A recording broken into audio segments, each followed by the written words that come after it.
Watu wote wanajiuliza leo siku ya Ijumaa nini kinafanyika Arusha. Ni utamaduni wetu. Jana tumeona vijana wakionyesha mapokezi yao kwa Daktari Samia. Lakini mkoa wa Arusha ni utamaduni wetu kula nyama. Kwa hapa tulipo ni eneo ambalo nyama zitalika.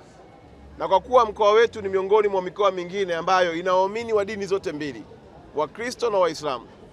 Na wengi tuko kwenye kipindi cha Kwaresma na wengine tuko kwenye mfungo wa mwezi wa Ramadhani. Kwa hiyo nyama hizi zitaanza kuliwa jioni baada ya iftari. Na nyama haitauzwa hata pingili moja. Nyama zote ni bure kwa ajili ya wananchi wa mkoa wa Arusha, ikiwa ni kuashiria kwenda kwenye kilele cha sherehe za wanawake duniani. Nyama hizi zote nasema ni bure kwa wewe mwananchi unayekuja kula. Lakini Daktari Samia ndio aliyezigharamikia kuhakikisha kwamba zinawafikia wananchi wa mkoa wa Arusha, wanaendeleza utamaduni wao wa kufurahi na kula kwa pamoja.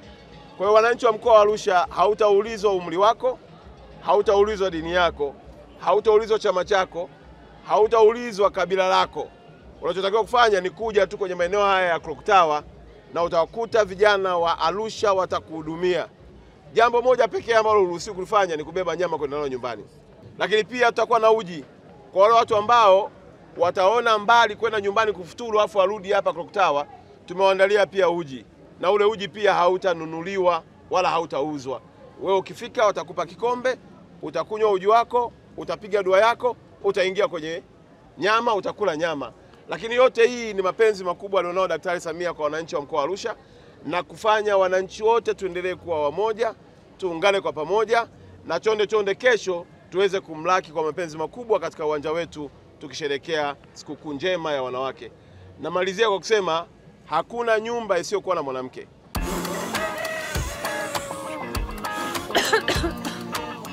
Shoga yangu we, mambo yamejipa. Wewe endelea na ubishi wako hapa. Serikali ya awamu ya 6 kupitia REA imeshatoa ruzuku ya kulipia asilimia kubwa ya mitungi hiyo. Sisi tunachangia kidogo tu. Wewe unadhani ningepata mimi mtungi kwa pesa ile? Haya, ona mambo. Hilo. Lishawaka? Limewaka ndio, unacheza na gesi. Basi nipeleke na mimi nikachukue shoga yangu. Haya maharage nusu saa nyingi yameiva faster tu.